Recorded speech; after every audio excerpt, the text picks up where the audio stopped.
What is the maximum distance that they are able to get to one another while they are both fasting?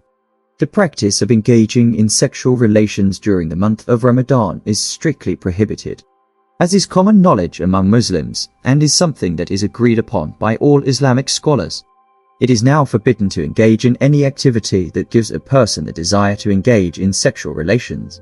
In spite of this, whenever a person is aware of themselves and possesses the ability to exercise self-control, they should never give in to the temptation to engage in sexual activity during the daytime hours of the month of Ramadan. When it comes to this situation, there is absolutely nothing wrong with being intimate as long as it does not develop into sexual relations. If you are able to maintain control of yourself, then it is acceptable to kiss, hug, and engage in intimate behavior. And Mother Aisha, may Allah bless her, described the Prophet in this manner. May Allah bless her. There was a strong indication that he exhibited excellent self-control and would never give in to temptation or commit such a sin, despite the fact that it was during the daytime of Ramadan. This held true even though it was during the month of Ramadan. There's no problem, the companions would occasionally say, in response to a question about a man kissing his wife during the day of Ramadan. This was because of the fact that they were aware of the situation. There were times when they would even go so far as to say that it is against the law. When their companions inquired as to the matter of why they provided different responses, they explained to them that the first man was of an advanced age. Because he is too old to kiss his wife, there is no danger involved in doing so. There is not a strong desire in him. This is a sign of his aging. Another person was a young man who had recently tied the knot. He was the second individual.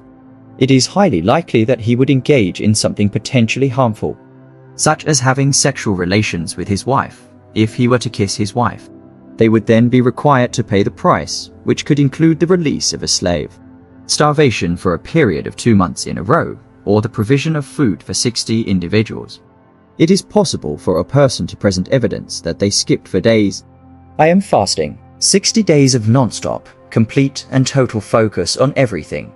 It is up to you, my friend, to decide whether or not it amounts to an excessive amount. You are obligated to take responsibility for the consequences of your heinous offense. Exactly who made the decision that this would be the experience at this point? Again, I say this, Alonso. Because of this, you are not permitted to make a choice. If you are responsible for providing food for 60 people, you cannot claim it as your own. It is very little. It's nothing more than 1/10 of my total income. Okay, you're right. Instead, you are obligated to free a slave. A slave is not a real person. To be able to triumph over 60 for a number of consecutive months. In no way. Why are you unable to carry out the action in question? No, it is not possible. It is on my agenda to attend meetings. I am obligated to carry out this task, and I am required to consume cappuccino. This is not close to being adequate. Is it true that you are continually afflicted with illness? No, I am in excellent physical condition. What is required is a fast. The 60-day period is excessive, due to the fact that you have disobeyed Allah and committed sin. This is the price that falls upon you. If one is wajid,